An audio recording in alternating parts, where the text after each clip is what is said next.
2023년 전체를 보면 상승을 할 가능성이 저는 굉장히 높아 보이긴 하는데, 당단기 금리 차가 역전이 되었을 때 수익이 좋았던 적도 있고 나빴던 적도 있습니다. 급하락장이 오면은 실제로 소형주가 대형주보다 좀 더 많이 빠진다라는 게 이제 증명이 된 거인데, 이 쉴러퍼가 낮을 경우에 주가 수익이 월등히 높습니다. 자, 그럼 이번엔 그 확률 높은 거는 다 한다고 하셨으니까 네. 좀 구체적으로 우리 펀드 투자 뭐 하여튼 이게 좀 쉽지가 않다 보니까 개인들이 네. 익숙하지가 않다 보니까 네. 참 많이 궁금해하시는 경우 있거든요. 좀 실질적으로 이번에 이제 투자하신 주식들 네. 어떤 검색으로 만드셔서 예. 선택을 하셨는지 주식을 네. 그 투자의 아이디어 네. 이미 실행하신 예. 사신 그 주식들에 대한 투자 아이디어 좀 한번 예. 설명해 주세요. 보면은 뭐 이제 요게 이제 제가 주로 쓰는 소프트웨어인데, 네. 그러면은 이게 지금 이제 조만간 초급은 무료고 이제 중급부터는 유료로 될 거거든요. 그래서 초급 팩터를 한번 해보겠습니다. 그럼 보면은 이제 뭐 한국 주식이 있고요. 네. 그다음에 보면은 여기 그 우리가 투자하면은 별로 좋지 않은 팩터들이 여기 나와 있습니다. 예를 들면은 뭐 중국 기업, 그러니까 한국에 상장한 중국 기업이라든지 뭐 적자 기업이라든지 관리 종목들, 정말 쓰잘데없는 애들이거든요. 얘들은 처음부터 빼는 것이 좋습니다. 왜냐면은 이제 기업의 본분은 흑자를 내는 건데, 그렇죠. 적자 기업은 처음부터 빼는 게 좋고요. 관리 종목은 거래소에서 야, 이런 거 좀 사지 말아라, 이거 위험할 것 같은데 한 기업들인데 꼭 굳이 사는 사람들이 있더라고요. 과열 종목들. 뭐 그런 것도 있고, 아니면 보통의 경우에는 뭐 재무제표가 안 좋다든지 아니면 기업이 워낙 이상하다든지 이런 경우가 이제 많은데, 이제 꼭 이런 거를 사시는 분들이 있는데 안 사는 게 좋습니다. 관리 종목 빼는 게 일단 안 좋다면 빼는 게 좋아요. 네. 일단 이걸 다 빼고, 그리고 이제 한국에서 가장 막강한 효과 중에 하나는 소형주 효과입니다. 소형주 효과. 그러니까 시가총액 하위 20% 이렇게 이제 사는 것도 이제 방법이고요. 네. 그리고 이제 넘어가 보면은 좋은 팩터들은 주로 이제 뭐 이런 것들입니다. 뭐 가치 팩터들, 한마디로 포와 PB가 낮은 기업이 좋다라고 많이 하는데 실제로 좋습니다. 해보면은. 네, 실제로 굉장히 좋고요. 특히 소형주 내에서는 더 좋습니다. 네, 그리고 보면 이제 좀 생소한 팩터들이 있어요. 뭐 PSR라든지 POR라든지 이런 팩터들이 있는데, 여기 이제 뭔지 나와 있습니다. PSR 같은 경우는 시가총액을 매출액으로 나눈 지표이고, 그 POR는 시가총액을 영업이익으로 나눈 지표, 그 PGPR은 시가총액을 매출 총이익으로 나눈 지표라고 볼 수가 있습니다. 이런 지표들이 보통 이제 괜찮은 지표들이고요. 네. 그리고 이제 밑에 가 보면은 성장 팩터들, 그러니까 순이익이랑 영업이익, 매출총이익, 매출액 이런 그 이제 지표들이 많이 성장한 기업들이 보통 좋은 기업들입니다. 네, 그래서 이제 이런 지표들이 좋은 지표들이고요. 그다음에 넘어가가지고 그러면 지금 이게 네. 우리 그 강원국 저자가 직접 이번에 설정해서 그 출연한 주식을 그 골라내는 그 투자 맞아요. 아이디어 그대로인 거죠? 그렇죠. 이제 제가 이제 요 전략으로 이제 정보를 뽑아내고 투자를 실제로 하고 있고요. 그리고 제 책에도 이제 요 팩터를 메인으로 넣었습니다. 네. 이렇게 하고 있고요. 그 다음에 뭘 보여드릴게요? 그 다음에 그러니까 가장 그 이번에 그 2023년도에 오를 수 있는 주식의 조건을 뭘로 잡으셨을까? 네네네. 뭐 요것들이죠. 요것들. 요것들 나오고 이제 조만간 그 수급 팩터가 좀 완성이 되면은 이제 그쪽도 좀 많이 연구를 해볼 겁니다. 기관 수급 팩터 이런 거 지금 그런 만들고 있어요. 네. 그런 것들로 나온 종목들이 어떤 것들이 있을까? 그거 한번 뽑아볼까요? 네. 그럼 뭐 보면은 20개 종목 위주로 한번 뽑아볼게요. 그러면 20개 소형주 한번 뽑아보겠습니다. 물론 지금 이걸 당장 사라는 게 아니고 이제 이런 기업들이 주로 나온다라고 이제 보시면 될 것 같아요. 네. 그러면은 가서 팩터는 똑같이 가서 20개 뽑아보자. 고. 저도 궁금하네요. 지금 어떤 애들이 나오는지. 이거는 근데 시점에 따라 같은 조건이라 하더라도 좀 다르죠? 그렇죠. 왜냐면 저는 이제 10월 말에 뽑아서 샀는데, 이게 이제 11월 말에 3분기 데이터가 업그레이드가 되면서 종목들이 당연히 많이 바뀌었습니다. 그래서 이제 1월 11일, 현재 그 유효한 종목들은 이제 이런 친구들이라고 하네요. 보니까 자동차 쪽이 많은 거를 볼 수가 있습니다. 그죠? 네.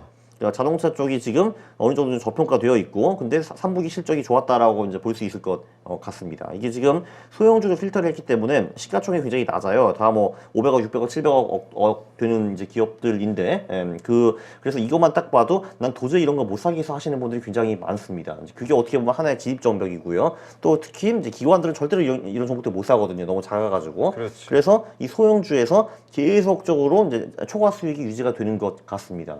심지어 2022년 개떡 같은 장에도 소형주 이제 요요 전략은 돈을 벌었어요. 그래요? 심지어. 네네. 예. 지금이라도 네. 이제 물론 10월 말이 가장 매수하기 좋다고 했지만 예. 그 다음에 또 빠지면서 어쨌든 지금 해봐야 지금 다시 상 가격 근처라고 했잖아요. 그렇죠. 예, 네, 네. 예. 그러니까 뭐 지금 산다 해도 뭐 그렇게 늦은 것 같지는 않은데 그렇습니다. 네. 지금 이 시점에서 만약에 투자하신다면 네. 새롭게 그 10월 달 전략보다는 이 전략이 좀 나을 것 같아라고 생각하시는 전략이 있을까요? 그게 그 전략입니다. 이제 최근 한 달 동안에 이제 수급이 많이 들어온 주식을 사는 거. 근데 지금 그게 우리 소프트웨어 아직은 좀 준비가 좀 덜 되어 있습니다. 다음 주쯤 완료가 될 것 같아요. 네. 맞아요. 그래서 지금 못 뽑아요, 그거를. 네. 다음 주 물을 걸 그랬는데. 네, 그러니까. 네. 또 다시 불러주세요. 그럴까요? 우리 다음 네. 주 또 만나는 걸로. 참고로 그 수급 전략 같은 경우는 5월, 10월에도 잘 먹히더라고요. 아, 그러니까. 그래요? 네네. 네. 그럭저럭. 네. 근데 이제 그런 수급 가지고 지난 한 달간의 수급 기관의 수급인 거죠. 네. 그게 좋게 들어온 거 가지고 사는 전략은 한 달 안에 매도해야 된다. 그렇죠. 이제 월말에 사가지고 다음 월말에 팔고 그리고 다른 이제 그 고수급 기업으로 교체를 해야 되는 거죠. 네. 번거롭기는 한데 또 어차피 여러분 3일에 한 번 거래하시잖아요. 뭐 한 달에 한 번 할 수 있잖아요, 그죠, 여러분? 네, 할 수 있습니다. 네. 그래, 한 달에 한 번만 거래하면 되니까. 그렇죠. 네. 자, 하여튼 올 2023년도 증시가 오를 것이냐 아니면 또 많은 분들은 한 번에 급락장, 폭락장이 올 것이다라고 보는 분들도 있잖아요. 마지막 조정. 그건 저는 충분히 가능하다고 이제 봅니다. 예. 그것도 가능하다고 보는 이유가 있을까요? 그거는 이제 2023년 전체를 보면 상승을 할 가능성이 저는 굉장히 높아 보이긴 하는데, 뭐 단기적으로 주식이 어떻게 움직일지까지는 뭐 저도 뭐 알 수도 없고, 네, 뭐 충분히 뭐 더블딥 사례도 많이 있으니까요. 네. 그래서 급락장이 한 번 있을 수도 있다는 말에 동의한다. 뭐 가능합니다. 근데 네, 만약에 네, 그런 네. 것이 들고 있는 4월 안에 발생이 된다 했을 때는 어떻게 대응합니까? 그럼 좀 슬퍼하겠죠. 네. 그냥 슬퍼하기만 하고 그냥 버텨요? 일단 그래도 일단 4월 말에 주식을 팔 것 같기는 한데, 근데 이제 2020년 같은 경우에도 그때 이제 코로나 바이러스가 당연히 5월에 와줬어야 됐는데 무례하게도 1월에 왔습니다. 이 바이러스가. 그래서 저는 굉장히 어이가 없었죠, 개인적으로. 그래서 어쨌든 그때도 이제 손절을 하긴 했는데, 제가 그 해 5월에 다시 들어가기는 했습니다. 2020년 5월에. 왜냐면 그때는 급락장이 너무 이제 깊게 와가지고, 그때 뭐 코스피가 1430까지 떨어졌잖아요. 그건 이제 말도 안 된다고 생각을 해서, 그때는 제가 들어갔습니다. 5월에. 네. 그래서 그런 이유가, 그러니까 예외가 가끔 있기는 한데, 예를 들면 이제 말씀하시는 그 더블 딥이 그렇게 뭐 세게 안 온다. 예를 들면 2100 정도까지 떨어진다 하면은 저는 5월, 10월에 참여를 아마 안 할 것 같습니다. 네. 그렇군요. 네. 자, 근데 만약에 요번에 또 1400 간다? 그럼 당연히 와야죠, 올해. 네. 네, 그렇죠. 네, 그건 말도 안 되는 거죠. 근데 1400이 네. 온다라는 거는 말도 그치. 모르죠. 앞일은 모르지만 네. 어쨌든 지금 상태에서는 뭐 그 1400이 이제 불가능하다는 거는 저는 아니고요. 1400에서 오랫동안 지속된다는 게 말도 안 된다라고 생각을 합니다. 왜냐면 그러면은 밸류에이션이 너무 싸지거든요, 이게. 네, 그러면은 한국 주식이 너무 터무니없이 싸지기 때문에 1400으로 계속적으로 간다는 거는 사실 있을 수 없습니다. 네. 네. 네. 자, 그렇다면 올 우리가 이렇게 보면서 우리 그 강한국 저자님은 일단 뭐 경험이 많으시니까 이러한 어떤 투자법에 대해서 그냥 잘 어떤 그런 변동성이 있다 해도 잘 버티시겠지만 네. 다른 분들은 되게 불안하잖아요. 네. 정말 이게 시장이 꼬꾸라지는 일이 혹시나 있을까? 그렇다면 우리가 먼저 한 발 앞서서 매도하기 네. 위한 눈치 보는 전략 예. 이런 것도 필요하고 네. 그래서 이제 볼 수 있는 여러 가지 경제 지표들, 매크로 지표 네네네. 이런 게 있을 수 있단 말이죠. 예. 혹시 어떤 거를 보는 게 좀 정확할까요? 이러한 시장의 흐름을 좀 한 발 앞서 알 수 있는. 이게 재밌는 게 그 매크로 쪽에서 미신이 가장 많습니다. 왜냐면은 그러니까 이제 그 대부분 사람들이 이제 본인의 포지션을 이제 설명하기 위해서 이런저런 매크로 지표를 다 갖다 붙이거든요. 근데 보통 제가 보면 되게 이제 웃기거든요. 그거에 대해서. 그러니까 예를 들면 뭐 그 리세션이 온다, 이제 경제 침체가 온다라는 건데 그거는 사실은 큰 문제가 되지는 않습니다. 왜냐면은 보통 그 주식 시장이 경제를 6에서 9개월 정도 선반영하거든요. 그래서 제 생각에는 아마 이제 10월, 그러니까 작년 10월에 저점을 찍었다라는 거는 올해 2분기나 3분기에 경제가 매우 안 좋을 것이다라고 저는 해석을 했습니다. 그때가 가장 안 좋을 거라고 저는 해석을 했고요. 크게 그건 걱정할 필요가 없고, 최근에 또 이제 무슨 얘기가 많이 나오냐면은 이런 얘기가 또 이제 좀 나옵니다. 그 일드 커브, 그러니까 일드 커브가 왜 장단기 금리차 역전 이제 그 얘기가 많이 나오잖아요. 근데 실제로 주식시장을 보면은 그 장단기 금리차가 역전이 되었을 때 수익이 좋았던 적도 있고 나빴던 적도 있습니다. 그러니까 우리가 상상하는 거는 와 장단기 금리차가 역전이 되었으면은 경제가 망하고 주식시장도 꼬꾸라지겠구나라고 생각을 하는데 실제로 그 포인트들을 보면은 그럴 때도 있었고 그렇지 않을 때도 있었다라는 경우가 이제 있습니다. 뭐 예를 들면은 그러니까 요때는 이제 얼추 맞았는데, 그럼 이럴 때 같은 경우, 이럴 때도 이제 장단기 금리가 역전이 되었거든요. 2006년인가 그때. 근데 보면은 장은 쫙쫙 오르는 거를 이제 볼 수가 있습니다. 그래서 이게 될 때도 있고 안 될 때도 있는 거예요. 뭐 요때 같은 경우도 그 장단기 금리차가 역전이 되었는데 결국은 주식은 이게 쫙쫙 올라가고 있고 뭐 요때도 마찬가지고요. 그래서 이거는 이제 별 큰 도움이 안 되는 것 같고, 근데 뭐 이런 거, 그러니까 실업률이 18주 2평을 넘어서면 주식을 파는 거, 요거는 매도 시그널이 꽤 괜찮다라고 지금 나오고 있습니다. 네. 이거는 저 연준 미국 쪽이 네, 미국 쪽이죠. 그죠. 네.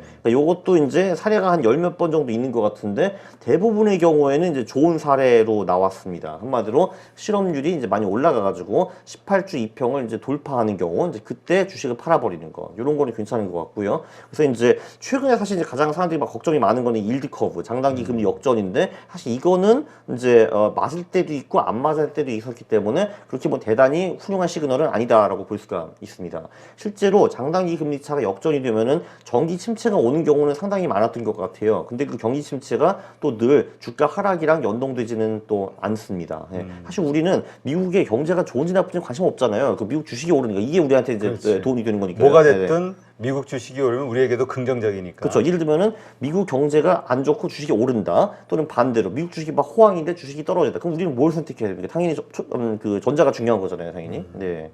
그렇군요. 지금 경기 네. 침체 마치 말씀하셨으니까 네. 이런 경기 침체는 뭐 경기 방어주를 선택해야 된다. 뭐 여러 가지 의견들이 있잖아요. 네. 뭐 금융주, 금리 인상기에는 금융주를 선택해야 된다. 뭐 네. 이런 이야기들. 근데 어떻습니까? 이런 경기 침체도 수익이 좀 더 나은 어떤 주식들, 투자 네. 전략 이런 게 있나요?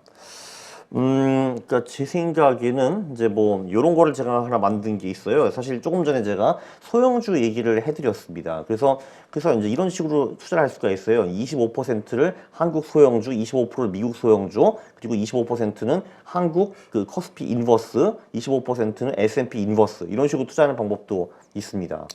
상승이 아니라 인버스 쪽에. 그러니까 이제 50%는 소형주를 사고, 그리고 50%는 지수를 인버스 투자하는 그런 전략들도 이제 있더라고요, 보니까. 네. 그러면은 어떤 결과가 벌어지는 거죠? 그거를 한번 보여드려야죠. 네. 네. 수익률이 이상할 것 같은데. 어떻게 나오실 것 같아요, 진짜? 네. 그러게. 중소형주 상승한다고 하면 아, 그리고 참고로 이 중소형주는 제가 조금 전에 보여드린 그 8개 팩터로 만든 전략입니다. 네. 그 전략이고요.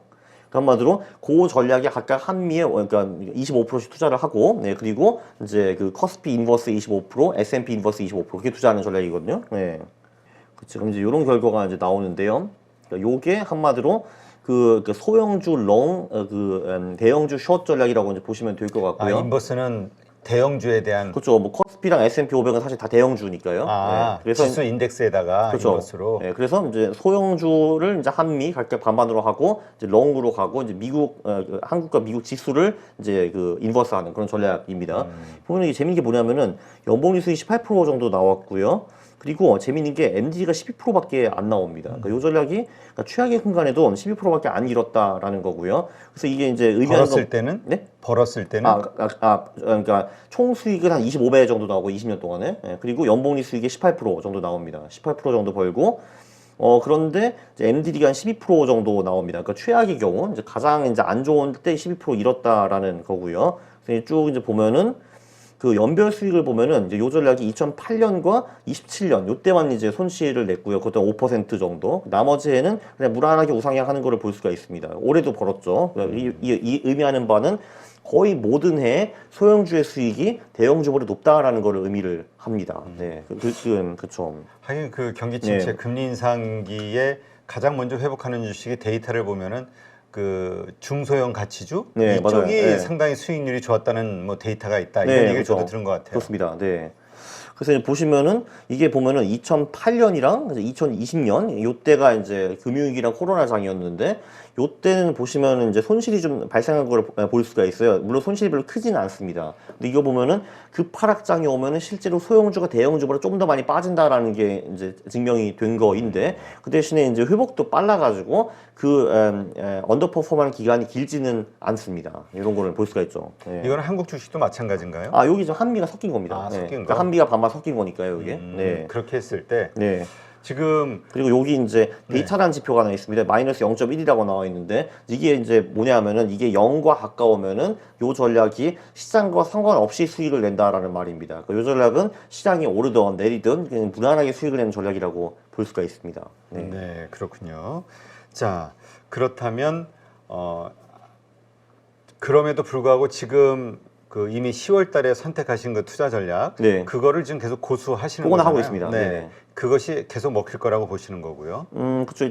뭐 일단 뭐 2023년 4월까지는 제가 수익이 날 확률이 높다라고 봅니다. 일단 지금은. 그렇게 아까 그러한 조건으로 이제 선택하신 그 아이디어를 보여주셨는데 네. 거기에 해당하는 종목들이 과연 어떤 것일까 좀 궁금하거든요. 조금 전에 보여드리지 않았나요? 그 20개 종목? 네. 아, 예. 살짝 한번 다시 아, 요거요? 보여주시죠. 이 친구들이요? 네, 네. 종목을 한번 보여주시면 예.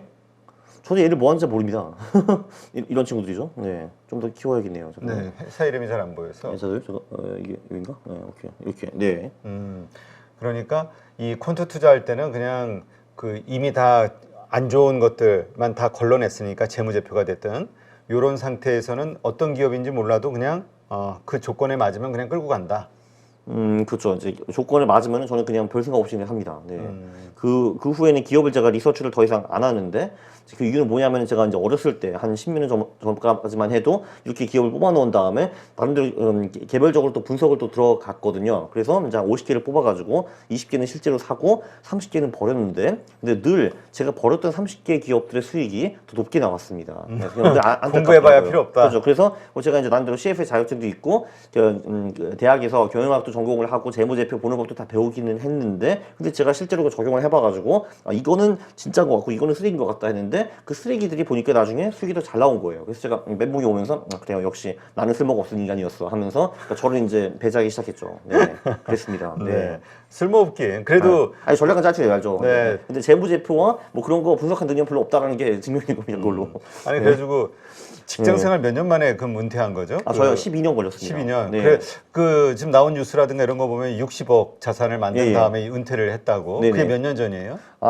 그 정확히 말해서 제가 은퇴했을 때는 29억이었습니다. 그게 이제 29억? 21년 7월이었고요. 네네. 그 후에 좀 늘었죠. 네. 근데 이러한 펀드 투자로 이제 그렇게 불리신 건데 처음에 종잣돈은 얼마로 시작했어요? 종잣돈이요? 처음 투자 시작한 거 나면 50만 원, 100만 원 그거 언저리였을 겁니다. 그렇게 하면서 계속 불려난 네. 건가요? 물론 당연히 그 100만 원을 제가 60억으로 만들었다고 말할 수는 없고요. 당연히 제가 월급을 이제 아끼면서 남는 돈을 계속 재투자했습니다. 적립식으로 네, 계속. 그렇죠. 그래요. 그래서 이러한 결과를 만드셨는데 지금 이렇게 생각하는 분들도 있거든요. 뭐냐하면 예전에는 이런 콘트 전략을 아시는 분이 많지 않으니까 네. 그러니까 세상이 좀 단순했으니까 예. 종목 수도 좀 작고 근데 지금은 좀 많이 늘어났고 또 여러 가지 그 복잡계가 됐잖아요. 네. 세상이. 그리고 이미 또 이런 거에 대해서 많이 아시는 분들도 있고 그러다 보니까 지금 과연 이 전략이 먹힐까에 대한 의심을 하시는 분들도 있거든요. 그래서 이제 최근 1년, 3년, 5년 수익을 같이 보는 것이 중요한 것 같습니다. 네, 사실 제가 2017년에 첫 책을 썼는데 그게 그 당시 거의 최초의 퀀트 책 중에 이제 하나였거든요. 그래서 그 후에는 그 책이 한 3만 권 팔렸으니까 그거 보고 많이 이제 하시거나 관심이 있으신 분들은 늘어나는 것 같은데 놀랍게도 근데 이 전략들의 초과 수익이 전혀 안 죽었습니다. 네, 그게 이제 흥미로운 거죠. 네. 작년에 수익이 어느 정도 됐어요? 저요? 네. 그래서 마이너스 5.5%로 마감을 했습니다. 그래서 11월 마이너스 말까지는 5.5%. 플러스였는데 12월이 슬펐죠. 네. 다행히도 1월에 그거를 거의 다 지금 원상복구를 했습니다. 네. 지금 말고 그러니까 네. 작년 그러니까 재작년 그죠? 투자. 그러니까 2022년 말씀하시는 거죠. 그러니까 22년에 마이너스 5.5%죠. 4월 달에 매도했을 때 아니요. 그 4월 달에 매도를 하고 제가 중간에도 장난 좀 치고 그리고 10월 말에 다시 들어갔죠, 제가. 2022년 10월 말에. 네. 그렇게 해서 어쨌든 2022년도 지금까지 연장선상으로 봤을 때는 2022년 1월 1일부터 12월 30일까지 보면은 마이너스 5.5% 정도 나왔고, 그리고 이제 올해는 좋습니다. 네. 좀. 알겠습니다. 네. 이러한 퀀트 투자 생각하시는 분들이 있어서 이 퀀트 투자에 대해서 조금 이렇게 기본적인 것도 좀 설명을 드려야 될 것 같아가지고 네. 자 그러면 어쨌건 올 한 해 물론 작년에는 5.5%의 마이너스 수익률이었지만 올해는 상당히 좋을 것으로 기대하고 있잖아요. 예. 뭐 3대 우주 기운이 모인다 할 예. 정도로 구체적으로 요거와 관련해서 그렇게 기대하는 근거랄까? 요거에 대해서 조금 더 자세하게 한번 설명을 해주시죠. 그렇죠. 뭐 우주의 기운은 뭐 다시 한번 말씀드리면은 이제 첫 번째 그 2나 3으로 끝내는 해에 보통 미국 주식에 저점이 많이 온다. 두 번째 중간 선거가 끝나고 이제 중간 선거가 있는 해에 보통 저점이 오고 그 다음 해부터 많이 올라간다라는 게 있고, 뭐 세 번째는 11월 4월이 좋고 5월 10월은 별로다라는 얘기였습니다. 그럼 근데 이 우주의 기운이 합칠 경우 그냥 1년으로 주식 상승이 보통 끝나는 게 아니라 보통은 3, 4년 또는 5년 정도 가는 경우가 대부분이었습니다. 그래서 그거를 한번 이제 살펴보면 좋을 것 같고요. 그래요. 이게 왜냐면 네. 말보다 네. 그래서 데이터로 보여줘야 네. 이게 믿을 그렇습니다. 만하지. 네. 예. 그래서 이 우주의 기운은 원래 20년에 한 번 올 수밖에 없습니다. 왜냐면 2로 끝나는 해가 이제 10년에 한 번 오고, 그리고 중간 선거는 이제 4년에 한 번 있기 때문에 이제 1922년, 42년, 62년, 82년, 2002년, 2022년 이렇게 오게 돼 있거든요. 22년이 보면은 미국 시장에서 굉장히 좋은 매수 포인트였습니다. 당시 이제 1차 세계대전 끝나고 이때부터 주식이 미친 듯이 올랐거든요. 한 3배 반 정도 올랐습니다. 29년까지. 이때는 상승장 7년 정도 갔네요. 그리고 42년 같은 경우는 상승장이 한 2배 정도 갔는데, 요때는 4년 정도 이제 올랐습니다. 그리고 이제 62년에는 요때도 한 3년 반 정도, 한 2배 정도 올랐고요. 그리고 82년이 좀 대박이었는데, 이제 보시다시피 66년부터 82년까지 미국장이 15년 동안 횡보를 하다가, 이때가 저점으로, 이때부터 미친 듯이 막 오르기 시작했거든요. 그래서 한 4, 5년 동안에 3배 반 올랐고, 그리고 한 20년 동안에 10배가 올랐습니다. 요 포인트를 기준으로. 그래서 2002년에 또 이제 하락장 끝나고, 요때부터 한 5년 동안에 한 2배 정도 올랐고, 지금 우리가 여기 와 있습니다. 2022년에 이제 와 있고요.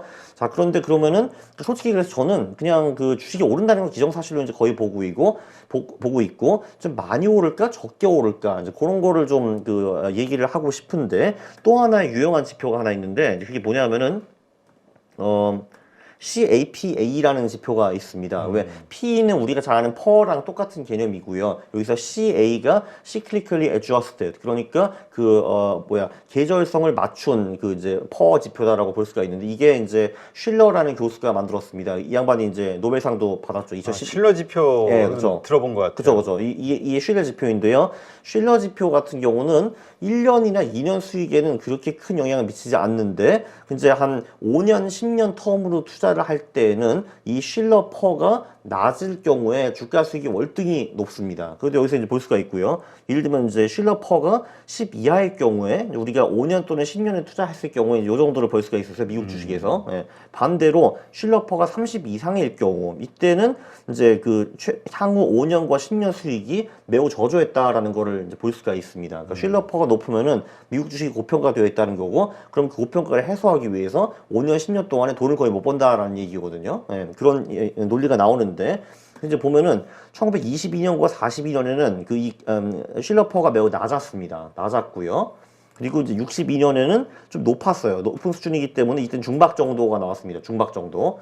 82년 요때가 또 CAP, 그러니까 쉴러 퍼가 8까지 떨어졌어요. 그래서 정말 초대박이 났죠. 근데 초대박이 났고, 2002년에는 쉴러 퍼가 좀 높았습니다. 22고, 그리고 아쉽게도 2022년에도 좀 높습니다. 27이거든요. 그래서 결론은 뭐냐면은 이 우주의 기운이 통하기는 통할 건데, 쉴러 퍼가 낮으면은 우주의 기운이 더 강해진다라는 건데, 지금은 쉴러 퍼가 좀 높기 때문에 우주의 기운이 오긴 올 건데 엄청 강하지는 않을 것이다라는 것이 이제 제 결론입니다. 네. 그렇다면 네. 평소보다는 그래도 많이 오를 거라고 생각하지만, 그렇죠. 아주 정말 크게 좀 아름답게 뭐 4년에 4배가 된다든지 뭐 그런 거 있잖아요. 그거는 기대하기가 좀 어렵다라는 기대하기가 겁니다. 어렵다. 네. 이 신라 지수가 높은 이유는 뭘까요? 아, 그거요. 그 아무래도 그 미국장이 2009년부터 그 22년까지 이제 물론 중간에 크고 작은 조정은 있었지만 그래도 쫙 우상향 했잖아요. 그렇죠. 근데 우상향 했는데 그 기업들의 어닝은 그만큼 따라가지는 않았습니다, 사실. 그러니까 이제 가격은 많이 오르고 어닝은 조금 올랐기 때문에 이 그 슐러퍼가 커질 수밖에 없습니다. 그런 그러니까 이미 좀 우리가 많이 조정을 받았다 생각하지만 그래도 좀 비싼 구역에 있기 때문에 그동안 워낙 많이 오른 그 데이터가 있기 때문에 생각보다는 그렇게 크게 오르지는 않을 것이다. 그렇죠. 그 21년에 슐러퍼가 역대에서 두 번째로 높았습니다. 이제 가장 높았던 데가 2000년 나스닥 버블 꺼지기 직전이었고요. 그리고 이제 그게 두 번째가 요번인데 물론 요번 좀 떨어져가지고 슐러퍼도 같이 좀 감소하긴 했는데 아직도 27 정도니까 좀 높은 수준이긴 합니다. 지금도. 네. 알겠습니다. 우주의 기운이 오긴 올 건데 좀 약하게 올 것이다. 이렇게 보시면 될 것 같아요. 네. 그러나 그래도 우주의 기운 3대 기운이 온다 그러니까 우리는 이럴 것 같았는데. 그렇죠. 네. 그래서 근데 이제 그 예를 들면 22년이나 82년에는 그 기운이 엄청 셌죠. 왜냐면 주식이 또 엄청 싸기도 했으니까요. 근데 지금 주식이 싸지는 않습니다. 네. 그건 좀 안타깝더라고요. 네. 그러니까 이미 많이 빠졌음에도 불구하고 아직은 그렇게 싼 구역은 아니다. 네. 그래서 이제 많이 먹어봤자 한 4, 5년에 한 2배 정도 오르지 않을까? 그 정도 생각하고 있습니다. 네. 4, 5년에 미국, 2배? 미국 주식이요. 네. 그러면 미국 주식 기준으로 한 25% 연간 수익률 25% 5년이면 한 연간 뭐 15% 정도라고 봐야 됩니다. 네, 그게 복리니까요. 아, 네, 복리 15, 15, 따지므로? 15 하면은 그게 이제 5년에 2배가 되는 건데 뭐 그 정도 아닐까 싶습니다. 그 5년 동안에 4배, 뭐 6배 이런 거는 기대하기 어려울 것 같아요. 5년에 네. 2배? 너무 비싸요 지금. 네, 네. 아쉽게도. 알겠습니다. 한국 주식은 어때요, 근데? 한국 주식이요. 그 한국 주식은 근데 사실 꽤 싼 편이죠. 네. 그러니까 지금 이 3대 우주 기운이 모였을 때 미국 주식은 5년에 2배 정도라지만 네. 한국 주식은 솔직하게 기대하는 바가 어느 정도 돼요? 뭐 더 올라줬으면 좋습니다. 저는. 네, 네, 네. 사실 봐야죠 우리도. 뭐, 네. 봐야 된다? 네, 그럼 봐야죠. 네. 근데 다행인 거는 한국 주식 같은 경우는 밸류에이션이 휘 높거나 그런 허들은 없습니다. 그건 좋아요. 네. 알겠습니다. 어떤 결과가 나올지 저도 궁금합니다. 네, 네. 좀 궁금하네요. 네. 지켜보도록 하고 중간중간 우리가 우리 강한국 저자님 모시고 한번 점검을 한번 해보도록 업데이트 하죠. 하기네요. 네. 알겠습니다. 알겠습니다. 자, 오늘 이렇게 좋은 인사이트 함께 해주신 강한국 저자님 고맙습니다. 감사합니다.